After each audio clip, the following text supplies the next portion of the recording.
This government meeting is brought to you by Eastworks and our local cable subscribers.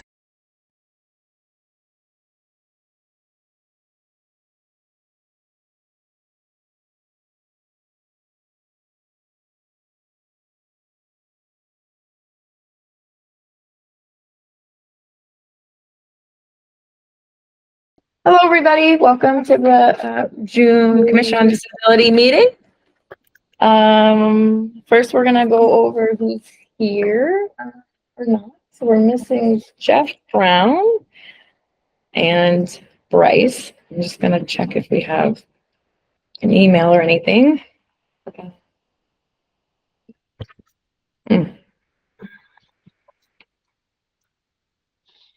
I don't see anything. Okay, are we missing anyone else? Jeff Brown.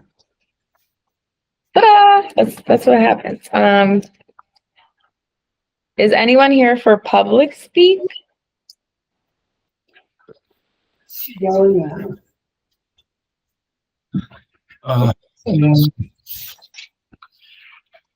Okay. Dave, wait. Okay. Yeah. Supposed to come in here, but we want to go first, but we will move on. So we have somebody here from the R&B. You want to introduce yourself? Sure, I'd be happy to. Thank you so much for inviting me to be with you today. My name is Michelle Alex, and I'm with the Registry of Motor Vehicles. And a big thank you to Angelique Baker as well for mentioning this opportunity to me. And so I look forward to speaking with you. I think Angelique asked me to speak for about 10 minutes. So you just let me know when you're ready. Go ahead. Oh, very good. Okay, wonderful. Well, I am the Community Outreach Coordinator at the Registry of Motor Vehicles. My territory is the entire state, although my office is at headquarters in Quincy. I go across the state and I talk to folks about a number of different topics, but most importantly, credentialing, how important it is to have either a Massachusetts ID card or a driver's license. But I also do present programs on disability placards, the application process. And so why don't I start there? The application process for a disability placard, all applications are handled through the Registry of Motor Vehicles Medical Affairs Bureau. The Bureau is located in Boston at our Haymarket R&B branch, but the application process does not require you to go in person unless we need to update your photo, because we will use the image on the placard. And I'm sure, well, if no one's familiar or someone is not familiar with the placard that I'm referring to, it is the placard that a person would apply for to be able to park in a designated disabled spot. So the application process is the customer fills out page 1 of the application, and then it goes to the healthcare provider. Healthcare provider fills out page 2, and I always like to remind folks that it's really important to make a photocopy of this completed application once it has been completed by the healthcare provider. So you keep that photocopy just in case it gets lost in the mail, or if the healthcare provider's office offers to mail the completed application into the registry on your behalf.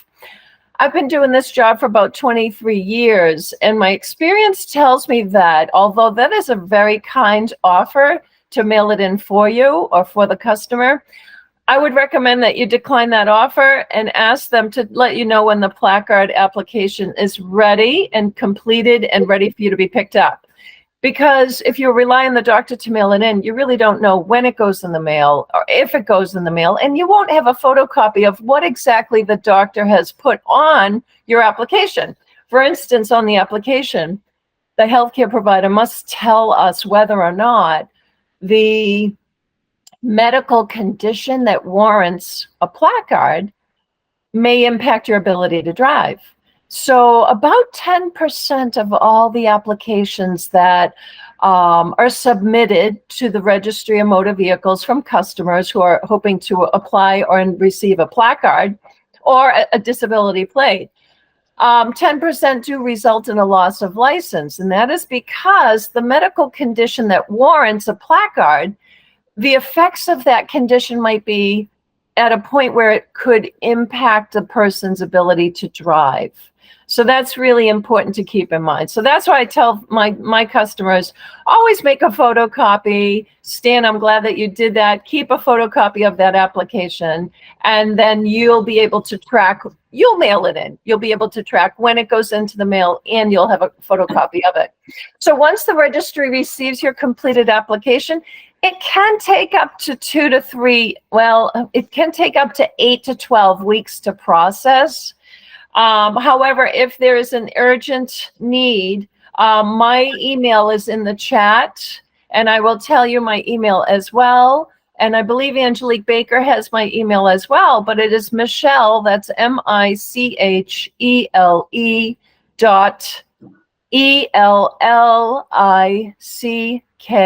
ELLICKS at dot.state.ma.us. And again, the email is in the chat. The email is also on the registry's website, which is mass.gov/RMV. And I put that in the chat as well. So when you receive your placard, you're going to receive a very important document, which is called the do's and the don'ts of placard use. Please abide by these rules, comply with these rules. All these rules are also on the first page of your placard application. And when you sign and date your placard application, you attest to the fact that you will comply with these rules. Some of the rules, I'll just paraphrase a few of them, but never drive while the placard is hanging from the rearview mirror. Okay, that's a moving violation. It is illegal for anything to be hanging from the mirror, the front mirror, which we call the rearview mirror. It's the mirror that is attached to your front windshield. This placard should only be hanging from that mirror while the vehicle is parked.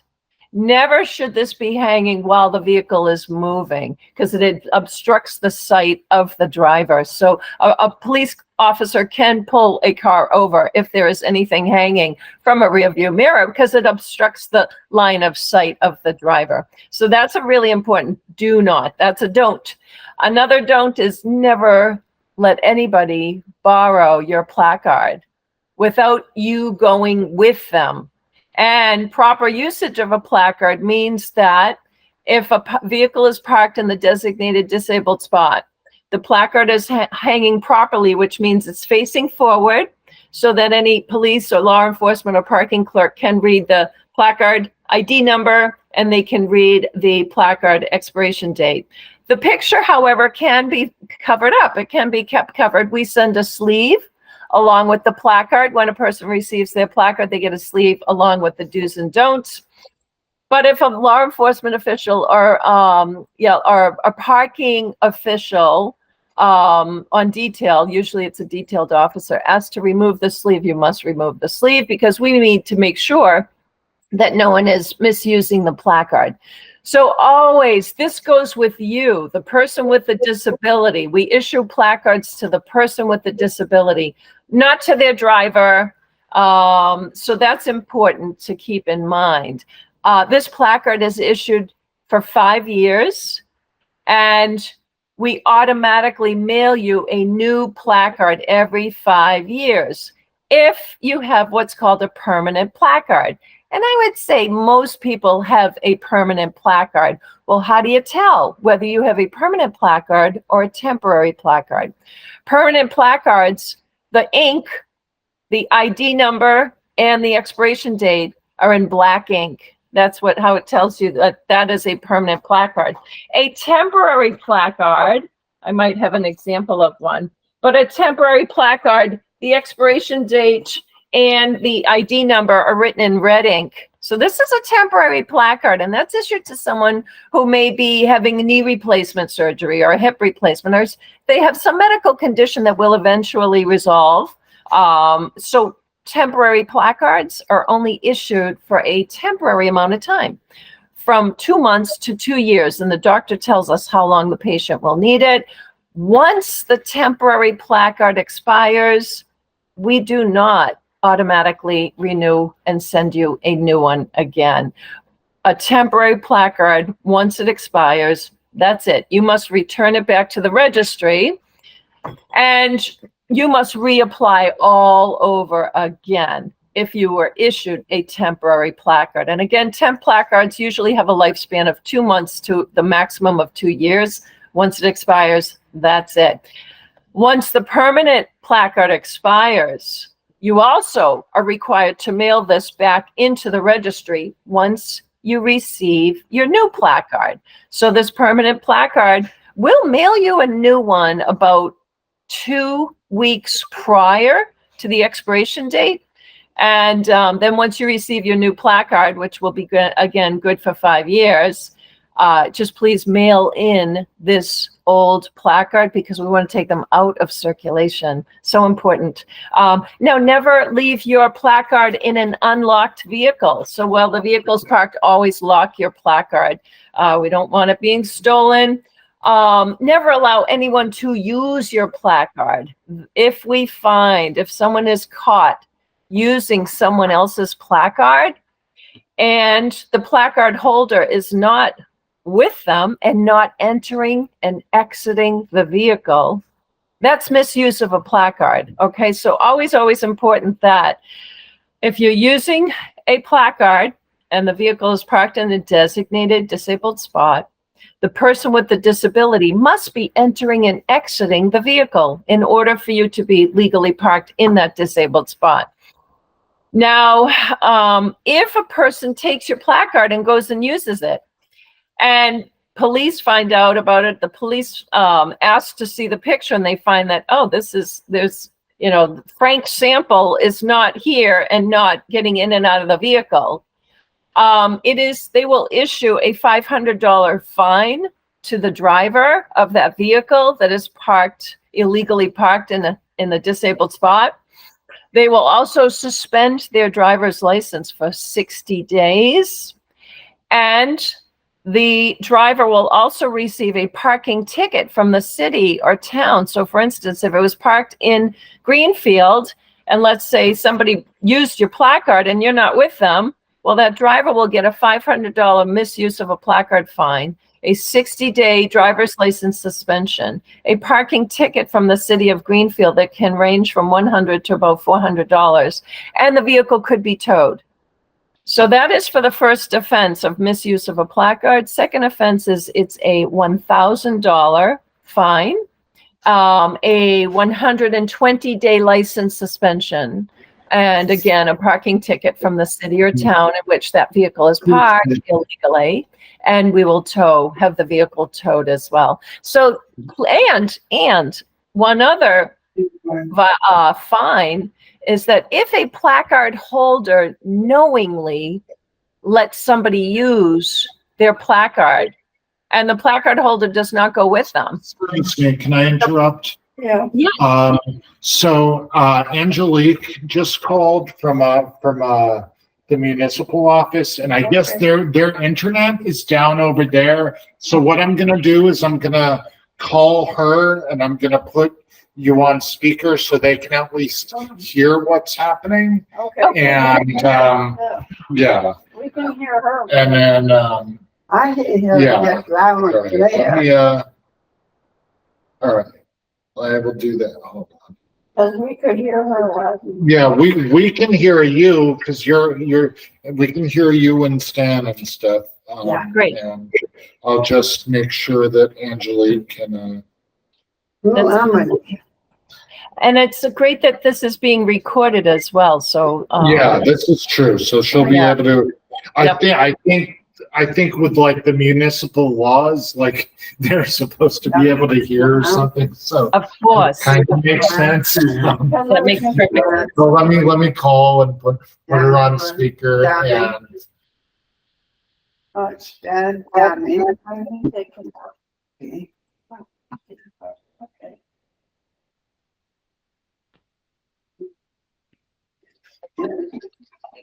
actually, we got the internet to work. Oh, wow, it's back up again? Okay. Yeah. Okay, all Okay, right, bye-bye. sounds good, bye. Oh, what happened? Oh, is that? Michelle, Yes. so sorry. No worries. We blanked out around like post office, yeah. So, sorry. Okay. Is the No rest of worries. it already recorded? No? Make sure. It says it's recording at the icon. This call is being recorded, so. Okay, then I will just quickly overview that again for the application process. A little bit of feedback that I'm hearing. Is it But coming for the from us? application process, always make sure to make a photocopy of the completed application Jeff, and then mail it in. Jeff Brown, can you put you on mute because it's giving feedback? Oh, yeah. Sorry. Now it's feedback. Sorry about that. We'll just mute ourselves. Wow, wow. Oh, yeah.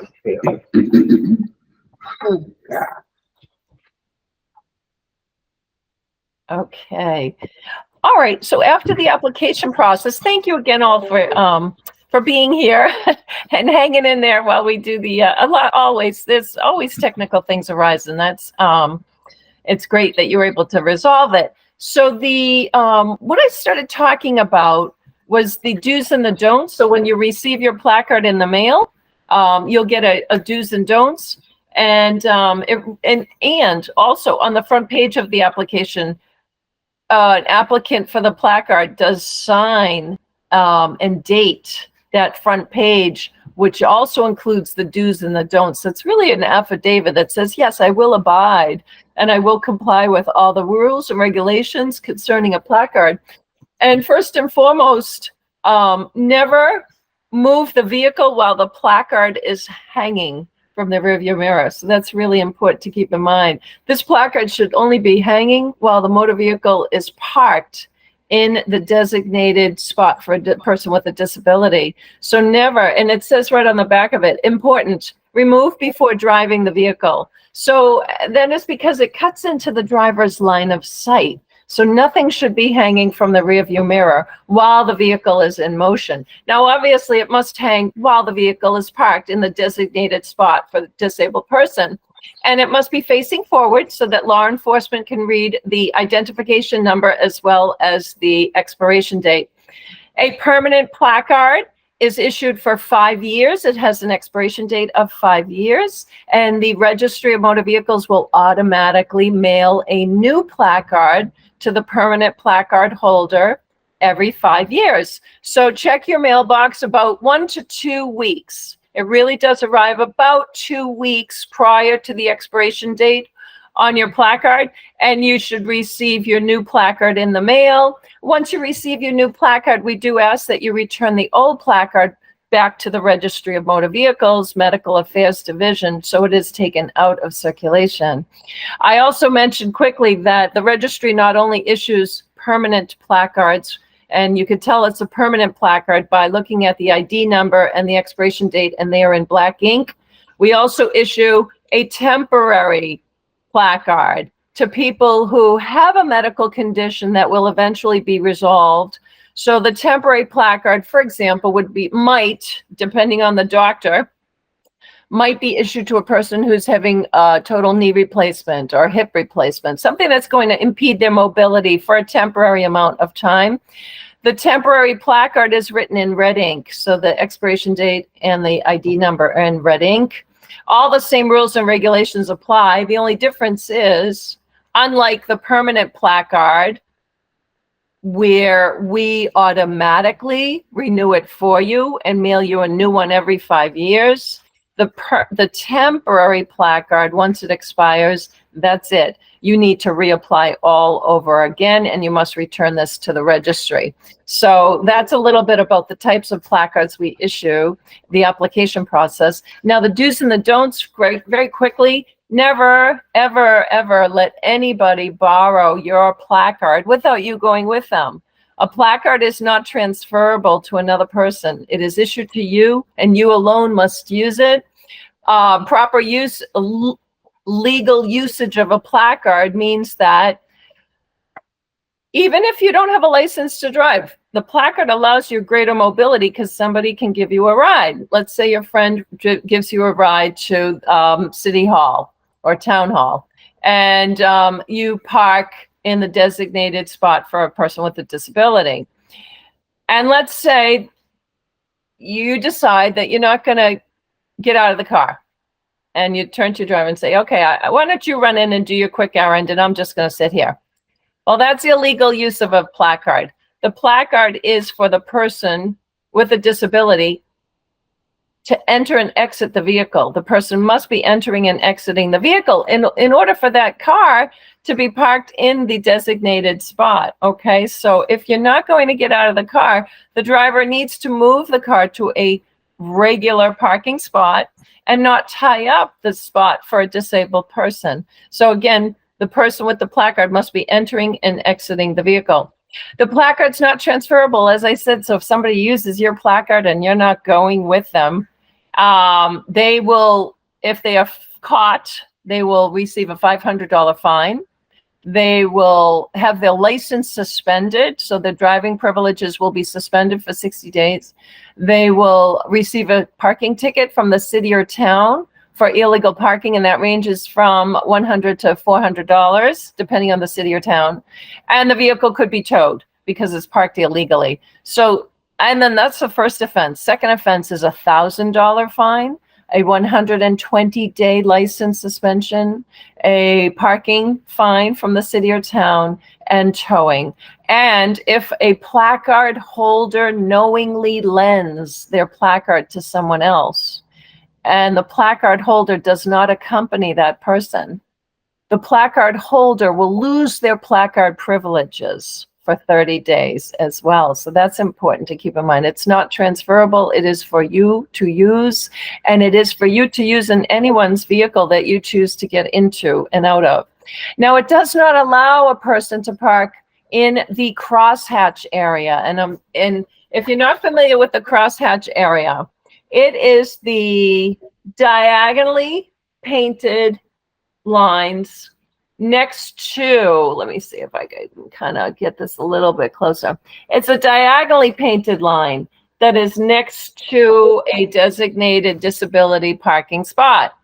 And that's a no parking zone. That is for a vehicle that has a ramp on the side. That's called an access area. It should always be left open. No one should park on that. It's a $100 fine if there is a vehicle parked on the access area. It's crosshatch area, and it's diagonally striped markings on the pavement.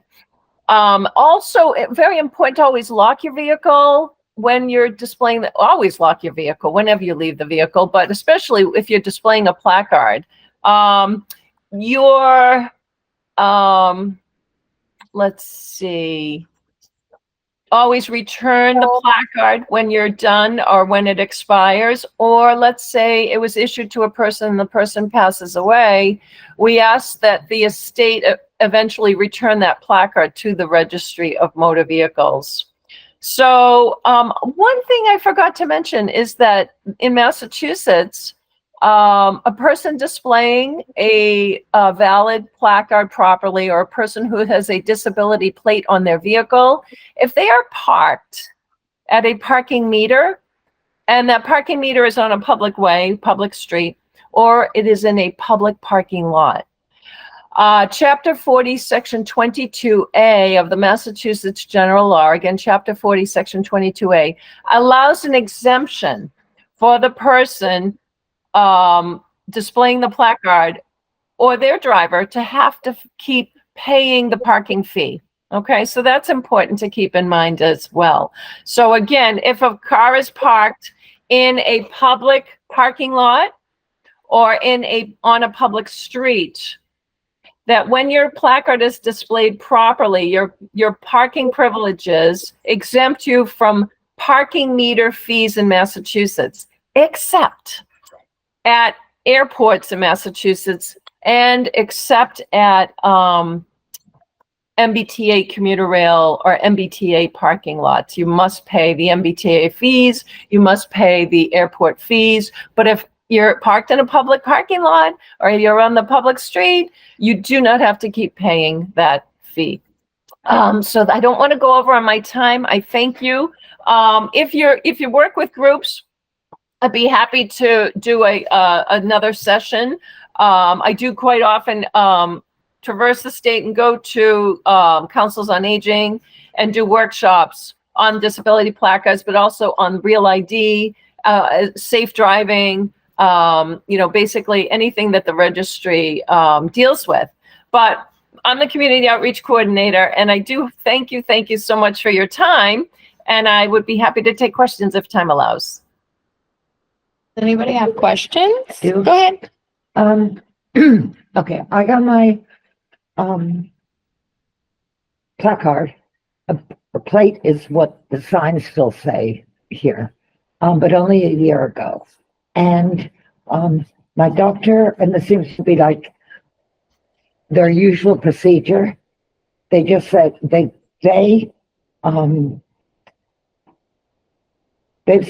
sent in the application.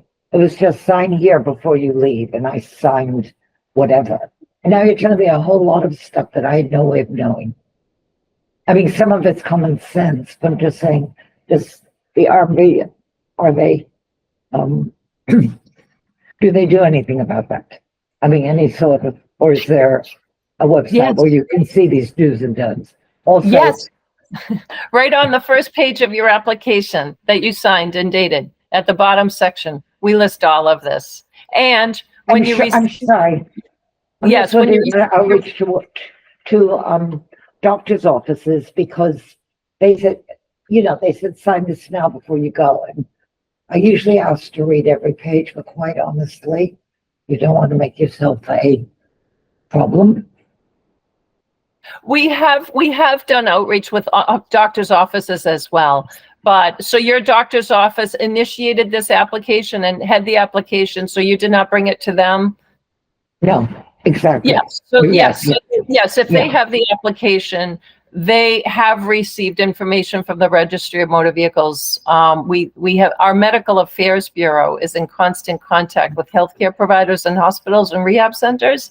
So it is clearly written on the first page, bottom section of the application. Does that help your question or not really? Do you want to rephrase it, or did that help? No, I mean, I know about it because I'm at this commission. I also come from a state where the placard, as the plates, they are plates, they're still on the car. So people borrow cars, and I won't get into that because there's a member of my family who's been disabled, who's had an artificial leg for like decades. Mhm. So obviously the approach is somewhat different here. And I don't know if you're going to get it. I'd love to see something done, but I mean, realistically, it's hard enough for anybody to get a doctor's appointment, much less talk the front staff into doing more. I'm sure that when she said sign here, not the doctor, but the staff, their hand was up on most of it. So I don't understand what you're asking. I'm so sorry. oh, okay. I was asking what they were doing, and I'm saying realistically about medical offices probably lost. But probably the most useful thing would be that do's and don'ts. Where can I physically or online get hold of them? I'd love to have a link. It's on our website. The do's and don'ts is on our website, and that is mass.gov/RMV. And I did put that in the chat. So if you look, if you just do a search on our homepage, mass.gov/RMV, you do a search for disability placard application, you'll find all the information that I mentioned. Great. Thank you. I don't Thank think you. it's still in our chat because it's shut off. I Right? We don't see. have messages. Yeah. Yeah. But Okay. Yeah. So the website is mass.gov/RMV.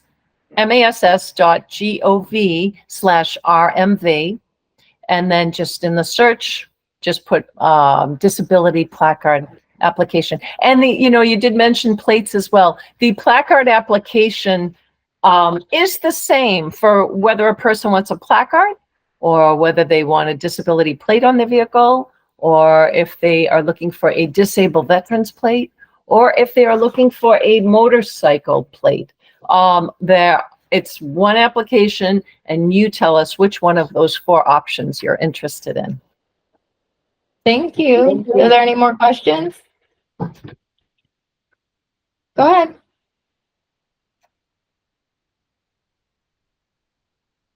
Oh, he's got to turn this sound off.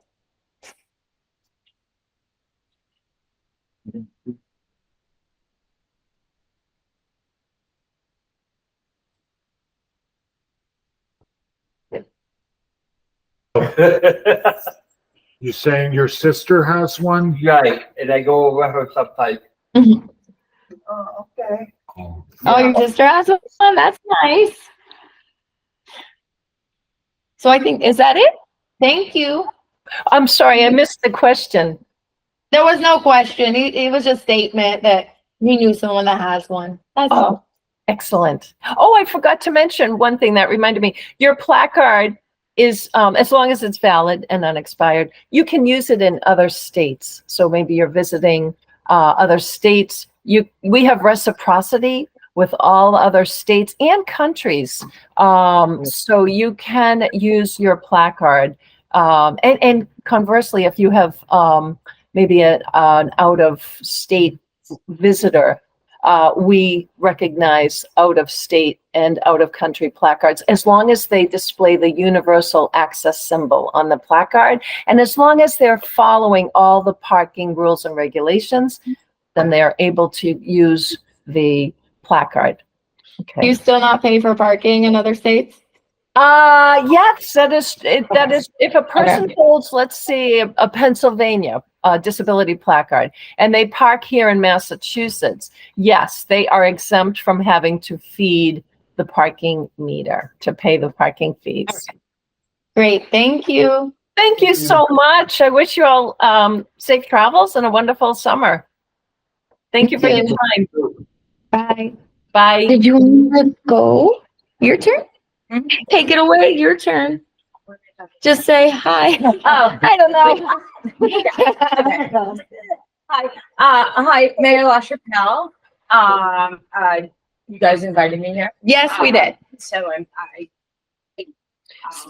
I know. Lindsay's not here today to tell me what I'm supposed to do. That is okay.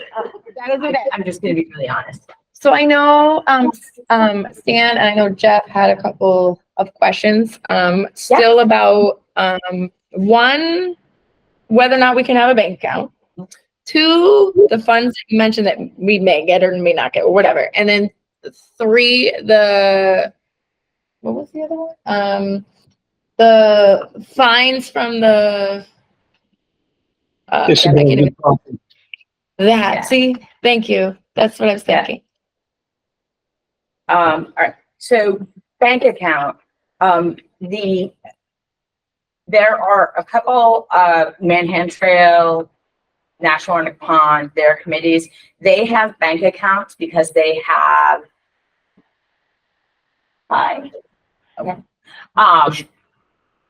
they have separate 501c3s that get, like, so if the bank, Right, Cultural applied for Chaos, that. right. Okay. Yeah, so Cultural Chaos, there's the Mass Cultural Council will, we get a grant for that. And the city does in-kind donations, like setting it up and helping. But any money or proceeds or any payment comes out of the separate Easthampton City Arts account, which is a separate entity. So that said, if we shift, so I put aside $5,000 in the ARPA account. Once we reconcile it, we anticipate that not all of it was spent in the awards. I don't have the reconciliation yet, but I don't want to say earmark, but I put aside, like, if we get ARPA money back, that $5,000 would be assigned to, there'd be a separate line item for the Council on Disability. And like any donation account or committee that has money given, every once in a while, like somebody will give very specifically to animal control. Okay. You, before you spend the money, you just, it's a form. Lindsay can help you fill it out. It's a PO, and it basically keeps track of that line item, the $5,000. As long as it doesn't break a law, a procurement law or whatnot, and I can't figure out how to. It's the committee's to spend. It, you know, and it needs to be, I should say, laws, and also within the definition of what a commission will do. And have. So the $5,000, I looked into tickets around people parking in handicapped spaces, or I just learned in crosshatch spaces if they don't have a ramp. There are so few of them that we ticket. The administrative cost to process that and get that into an account, honestly, it's not worth it. Hence the $5,000. And it's the amount of tickets that we've written so far. It's never gone over $1,000. Okay. That said, I do think that with the parking rearrangements and what's going on in Union Street and Honeycottage Street and what will go on, like the test on Main Street, the police chief anticipated more tickets to be written, and it will become more of a thing. And we would readdress that once we, once the number of tickets or the amount of tickets goes over $1,000. And that would be in the same line item that would be established with any ARPA funds that would start that line item. And like a line item in a budget is almost like a checking account. It's specific. It goes to one purpose. We have to identify it, and the purchase order is attached to that line item. So it's not like Diane is going to go out and buy a new tool for engineering, and oh, there's $5,000, so we're going to take that. It's not that way. It's very specific. It's attached to this committee, and then going forward, parking ticket revenue would go into that line item, and there would be probably as chair, you would get what's it called, an expense report. I think so, yeah. Yeah, every quarter, and it says, okay, this is the amount in the beginning. Like if there are any expenditures, if there's any additional like deposited, and then this is your final balance. Okay. Yeah. So the one other thing I would say a lot of times with other committees or events that happen, like National Night Out. So you're going to have food for a meeting or whatnot. And you don't know exactly what that costs. It's just the advance notice, like an email, like, hey, Lindsay, you know, this is what we're doing. Their food, we'll get you receipts after it. Or which is, and if you do that, it takes a very long time. It's always better to work with Lindsay in my office to have that food charged to a city credit card, and then we'll charge it back to the account. Okay. And there are also different stores that once they recognize it's a city account, they will advance they say, okay, we know Angelique or Louise is coming in or putting an order in. We don't know the exact amount, but we know it's a city account. So until you buy it and you know the exact amount. So yes, I guess the personal reimbursements after the fact can be done, but sometimes it has taken as long as 6 weeks to get it on a warrant. Okay. So people can wait, and sometimes, you know, folks spend money and they need it. It's their money. Right. Yeah. And So, usually, Mhm. I know with no taxes can be taken. yes. Yeah. Not paid or processing fees or anything like that. I've run into that before, just with Yeah. things. or tips. It's illegal for us to reimburse them. So Got it. Stan, you had a question because there was an ordinance that you keep bringing up, right? Well, in the R&D ordinance on parking fines, it specifically states that handicap parking fines are to be placed are to be given to the Commission on Disability. Mhm. But I don't know if the city follows that or not, but I had seen that on the parking fines part of the RMV.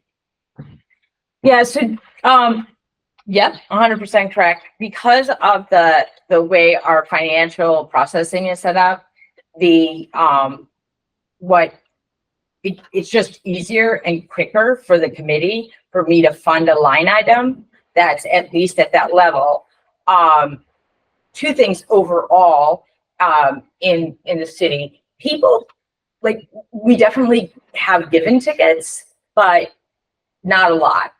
And what I'm saying is when we get to over $1,000 in tickets, then it'll go into the account that we'll establish. The police chief feels that the number of tickets for people illegally using handicap spots, disability spots is going to go up because we're losing parking spaces all around the city, like especially in downtown. Right. It's less of an issue like at Millside or whatnot, but we do feel like we will be giving tickets. The cumulative amount will go over $1,000, like in the future. I'm good with it. Yes, I'm good with it either way, as long as we're getting some of the income, and what you say is fine for me, at least. Eli, do you want to just share what your aversion was so that the mayor can hear? No, Yeah. Okay. Did you have that? Yeah, one concern, which is, the police do not appear to, enforce most traffic rules, a lot of the time. No, Certainly from my vantage point on Holyoke Street, if you're gonna, give a ticket for, going around, crossing double yellow line, which, I mean, I grew up, you don't do it. Here, they want to keep the same speed and they just do it. There's other things. I don't know about, I mean, you're not experienced in lots of parking tickets because we mostly don't have them. And I'm just asking, I don't know what. Yeah, so if we see somebody pulling a U-turn, like, I can't believe where people do that, cross the double lines and pass another car or do a complete U-turn. It's pretty amazing. They can sit outside my house and talk. Yeah. So we pull people over for that, and we just increased the ticket amount for it. We have specific traffic grant money set aside. So if somebody wants, like a road detail, an officer can be assigned or want to pick up one of those shifts, and it's paid specifically from a traffic grant to enforce those things. Most of the tickets that our police force give out are speeding. So now all the speed limits, I don't know where, I think Route 10 going out towards Easthampton maybe is 50, and there's some 40, but we're winding it down to below 45. I don't even know if we have 45 left. And so it's easy to do some traffic enforcement. It's other than handicap spots, it's pretty hard to get a parking ticket in Easthampton. And I laugh, not that it should, you have to be in a fire zone, not in a space. We have collected a lot of parking fees on Cottage Street where people are wanting to go into the dispensary and they park everywhere. So specifically, we've increased that parking fee to $50 from $20 to see if we can deter people and also, we spend a lot of time up there past our traffic grant. So, yes, we have traffic tickets. It's speeding and it's parking in like fire zones, half on the sidewalk, too close to a stop sign. And that happens a lot on Cottage Street. It can happen on Main Street, but mostly it's Cottage Street. Do we have any more questions related to disability stuff or money or the mayor? No. Do you have anything you want to share with us? Are we good? No, I'm good. Acknowledging Union Street is just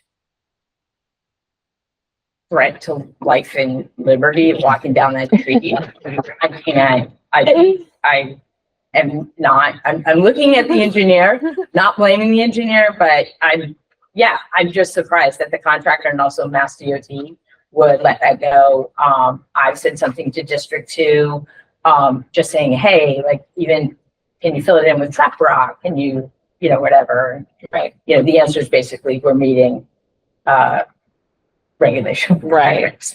So, just acknowledging that, and hopefully it is fixed as soon as possible. Thank you. We'll see, but, apologies, and just know I'm advocating for something Thank you. to be done. Excellent. Thank you for all your work. Did you want to introduce yourself real quick before we go to the next speaker? Sure. I'm Leslie Tane. I have applied to be on the board with you all.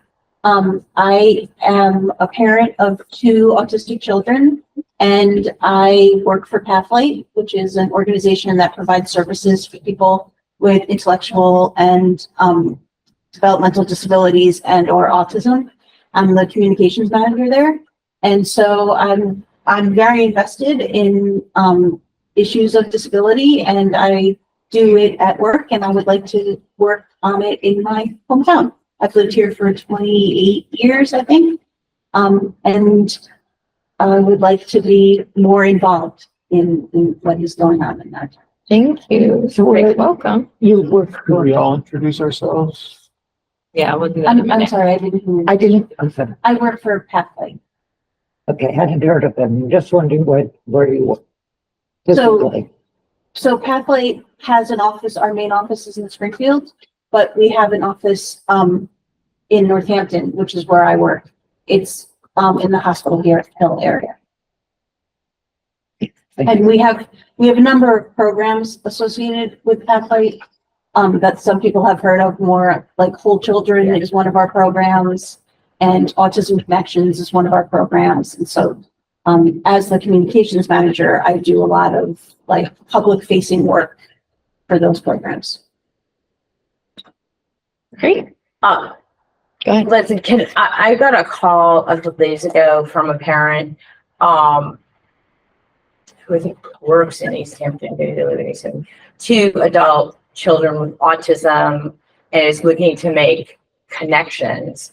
And I suggested Pathlight. I was like, look, you need to, but could I connect her with you two so she has actually a person to call, and then you could like hear, she's just, as you can imagine, she just wants the, children and adults, but they want social connections and whatnot. And I thought about some of my involvement with your programs, and I was like, oh, wait a minute, you got to talk to Pathlight. Yes, absolutely. You can connect her with me. Do you want me to give you my email address? Yeah. It's my name is Leslie, LESLIE .TAN like Nancy E at pathlightgroup.org. Pathlight Group, great.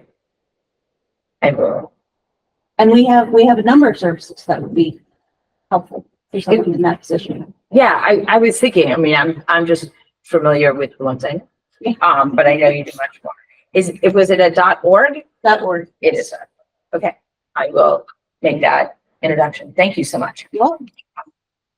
The members of the COD, we're just gonna go around and introduce ourselves to Leslie. You wanna go ahead?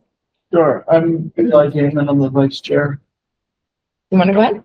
Dylan Maxwell, I'm the associate planner at the city. Louise Jacob. I'm a newish member. Where's Homestead? Guys wanna go? Stan? I'm just a citizen. Just a citizen. Stan the citizen. David Rondo.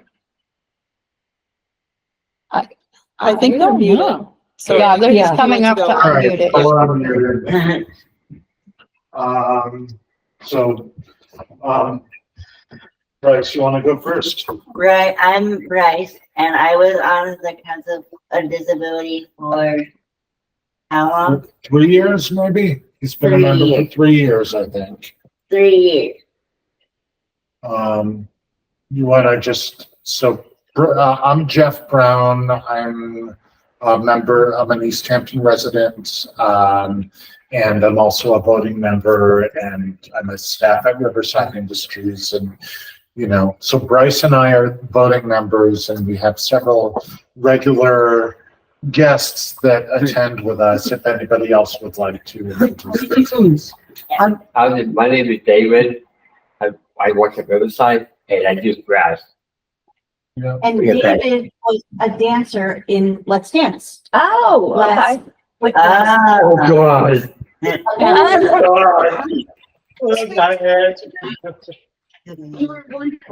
Are you saying you have a dance troupe that of disabled folks? Because we were gonna look into that. It's not an institute, we did, an event, which was called Let's Dance, where, individuals who receive Catholic services were paired with someone from the community as a dance team, and then, performed in front of an audience. That's great. Yeah. I love that. It was wonderful. David performed to, with Mayor Sciarra, I don't know how to say her name, Sciarra, to a Johnny Cash song. I can't remember the song. But it was Nice. great. That's awesome. That's how it is. Got a cat. Okay. So do you wanna?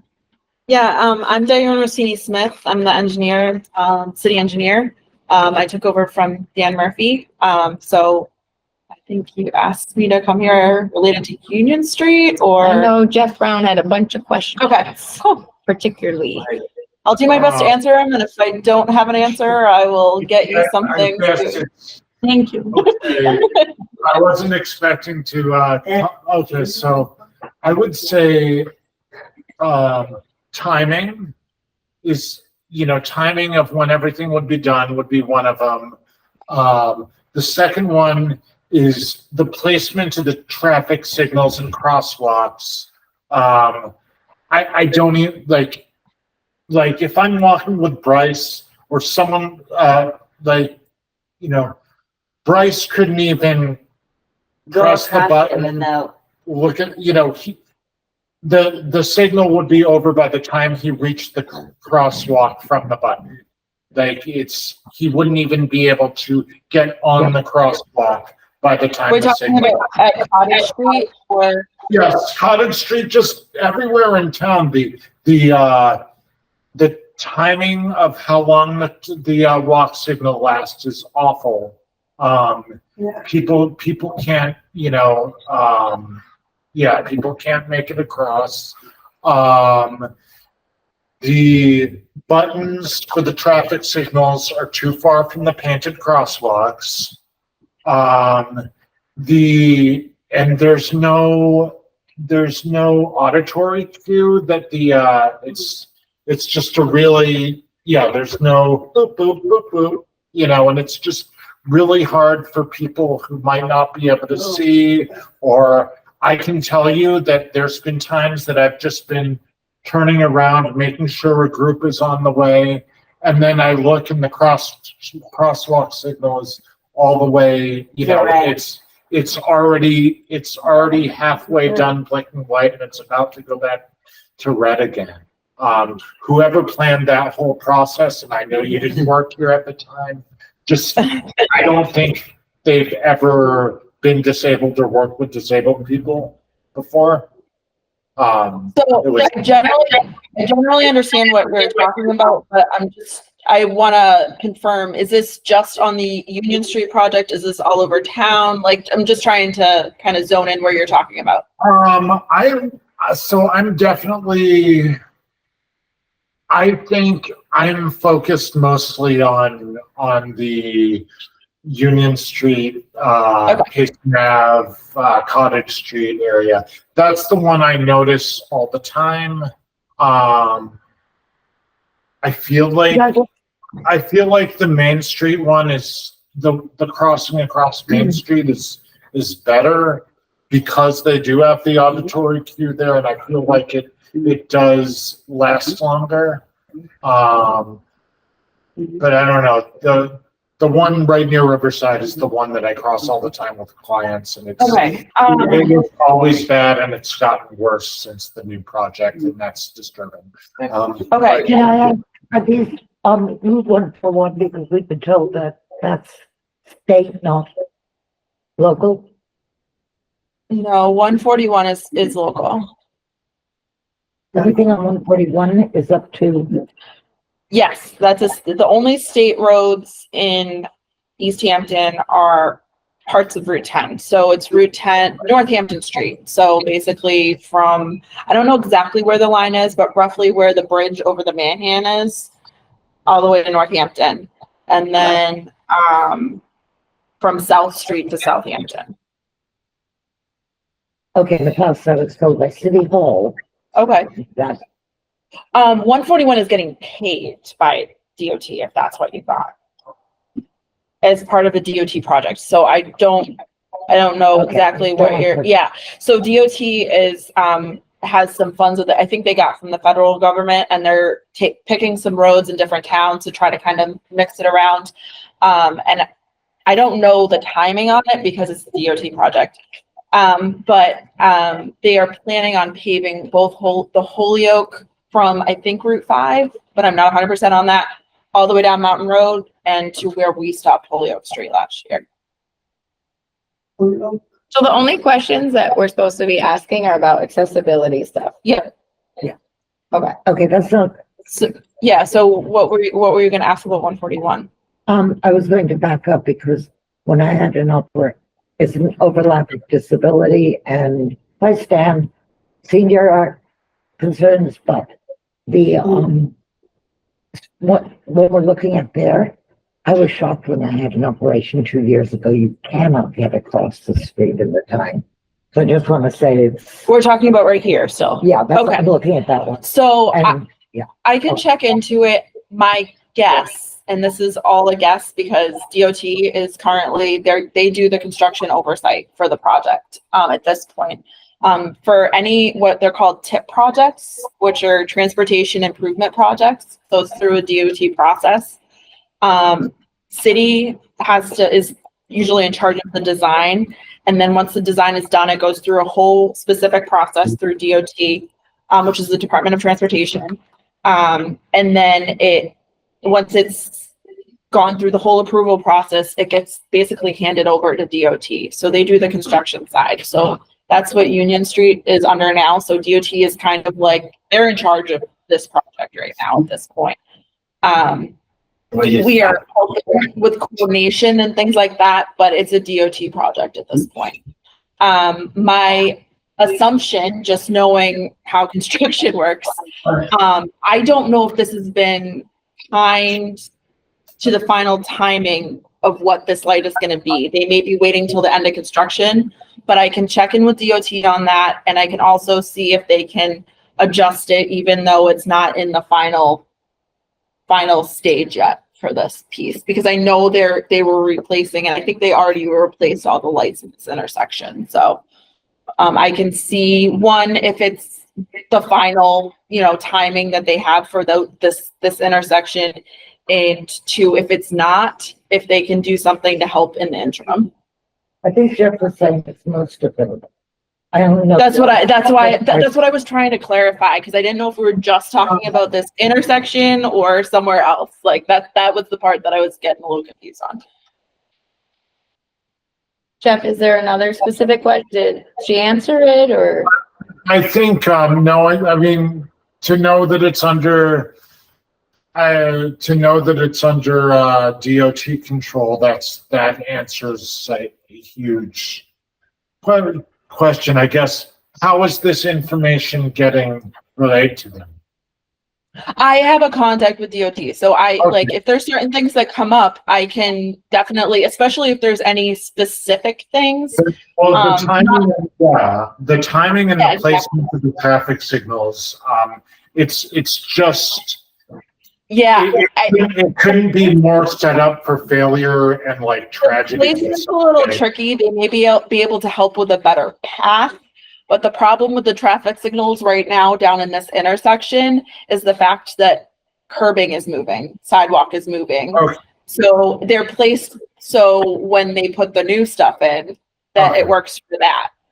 Okay.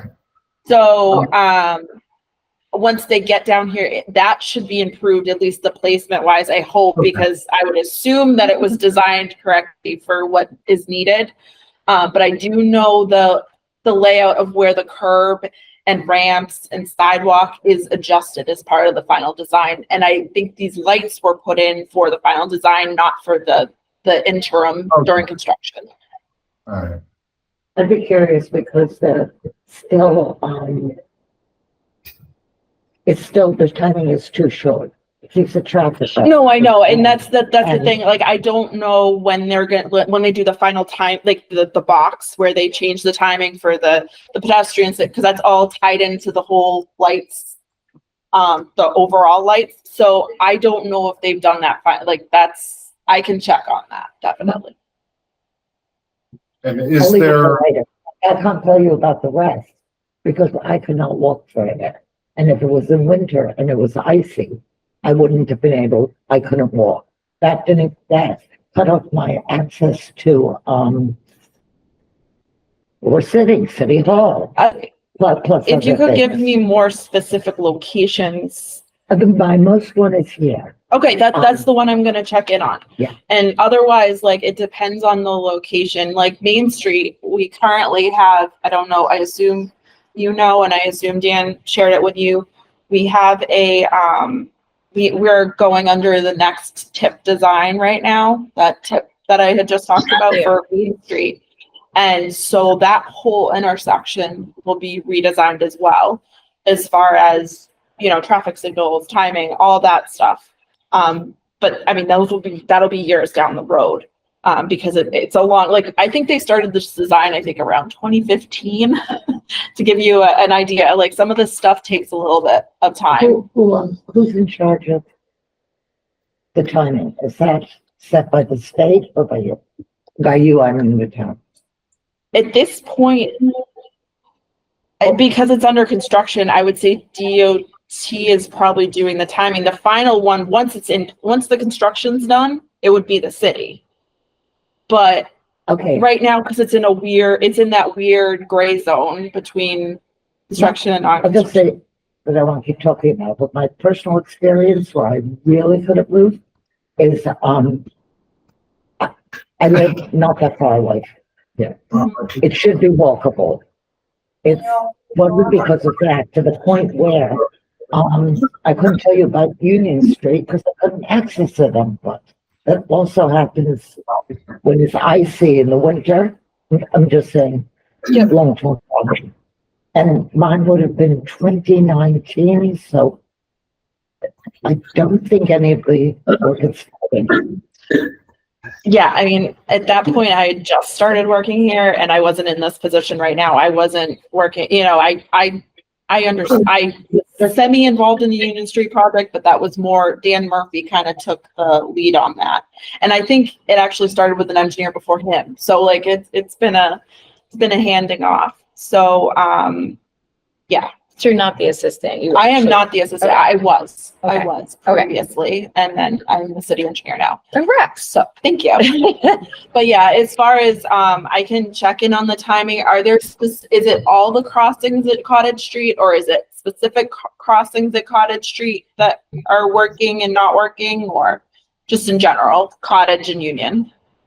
Well, I mean, there's only one with I mean, I'm thinking of the Cottage Union, Wilson Ave, Payson, the like Yeah, five-way. so it's all of them. Okay. So it's Yeah. all of them. Yeah, it's just, I mean, it's just the short signal, and there needs to be an auditory cue as well. And I'm wondering what Okay, that yeah, and I know I'm almost positive DOT requires the auditory.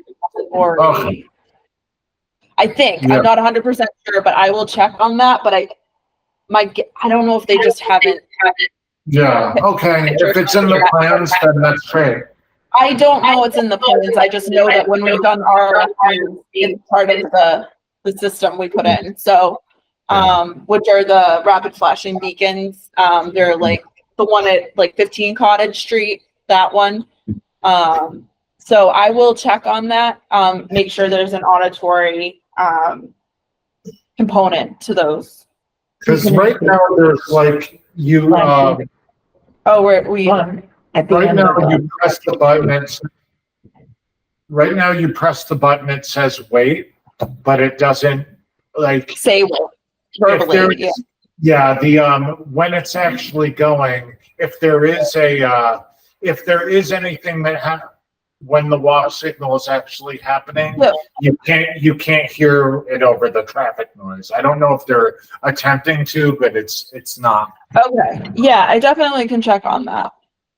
We have to wrap up the meeting because we went over because the internet was off.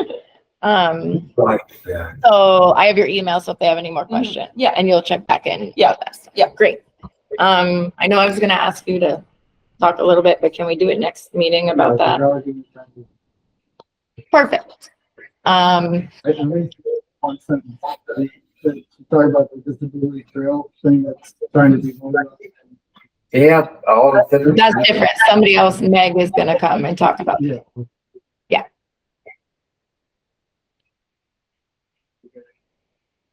Okay. So going down the agenda, the police were supposed to come to talk about the autism program because Stan brought it up. They have these blue envelopes, but somebody wasn't able to come, so I'm going to try to get them to come next meeting. As far as the accessibility ordinance update, Councilor Gomez was going to come, and then he's out of town. He was going to send Councilor Zaret, and I guess Councilor Zaret is busy, so hopefully we can get somebody to come next meeting.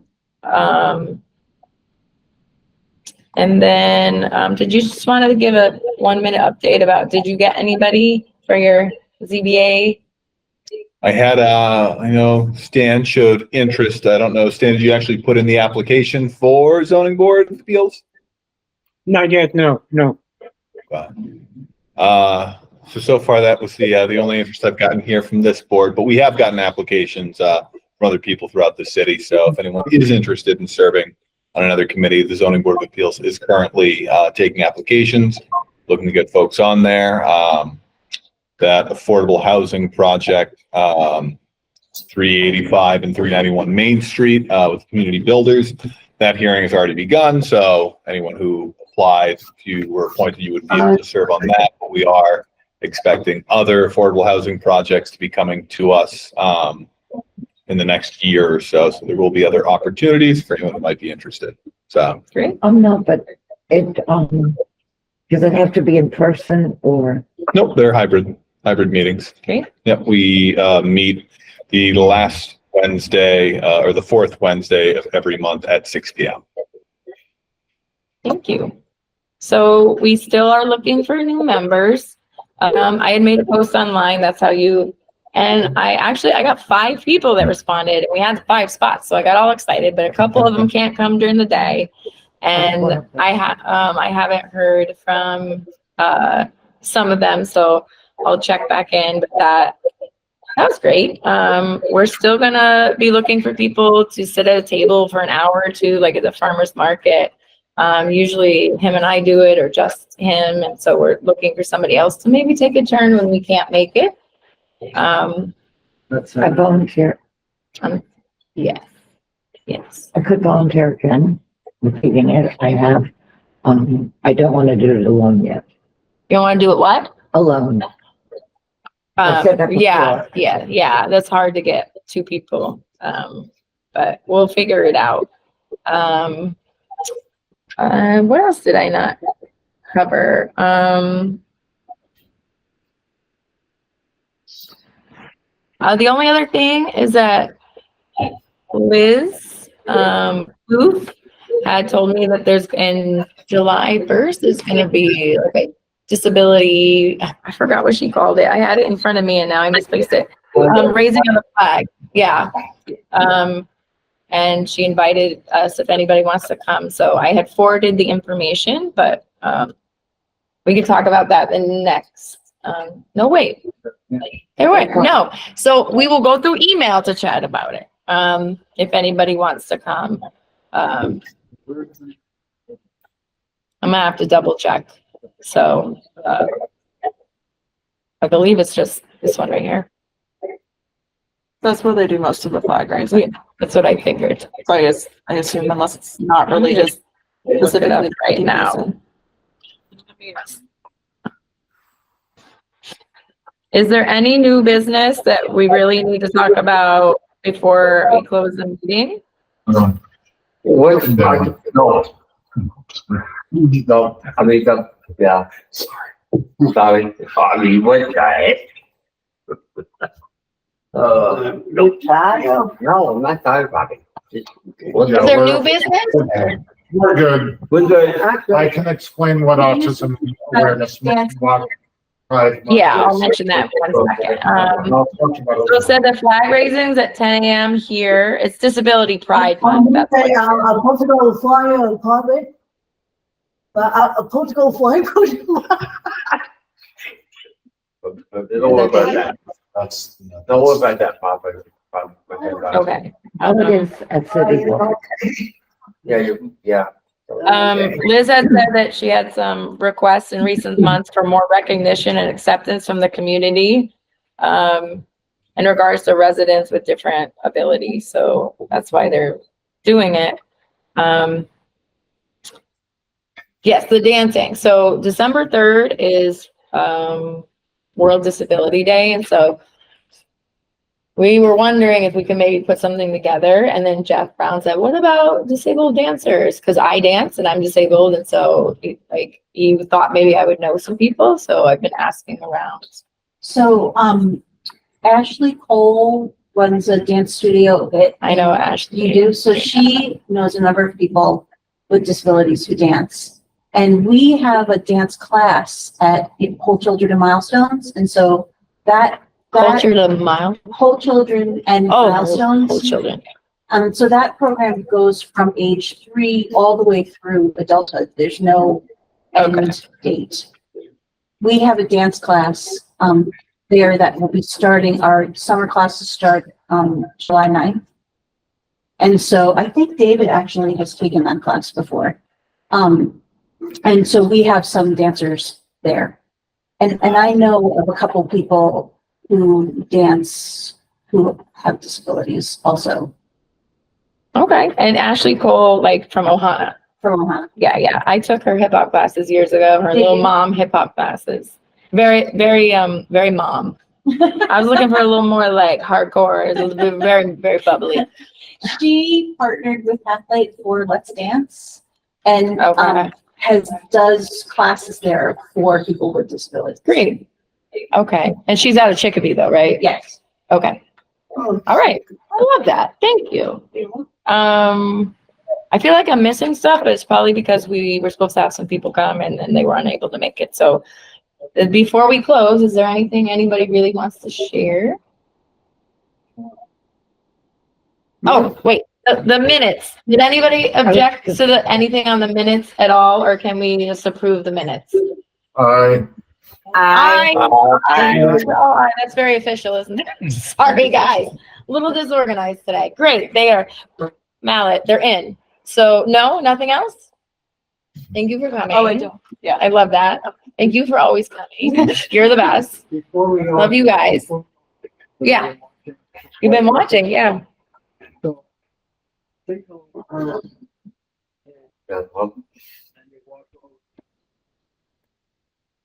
what? crosswalk. And then the delay for the signal to work seems to be internal. It's a huge length of time because I was watching the lady with the baby carriage. Like I said, I think they're moving some of this in the final design, and that's part of it. They put them where the final ramps are gonna be, as Yeah. opposed to where they are existing. But the curb cut doesn't even fit in the curb cutting. It's, a long ways away from the signal. I think that was Chip's point. I'll check with them, but I'm pretty sure it's because they put everything in for the final design and they haven't moved the curbing down there yet. So it's gonna be a problem for a while, but I'm gonna see if they can do some stuff to remedy it until the final piece is in place. And that's the part that I can try to coordinate with them, but that, it's not that, this was the plan for the after effect. This is supposed to, you know, when you're moving stuff around, it's just awkward. I'm just saying as a person. Oh, no, I I understand. I really do. 5 years ago, I don't come down here walking.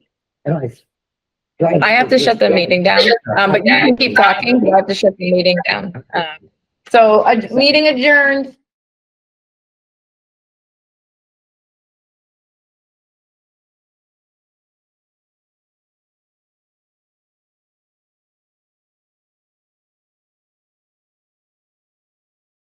This government meeting is brought to you by Eastworks and our local cable subscribers.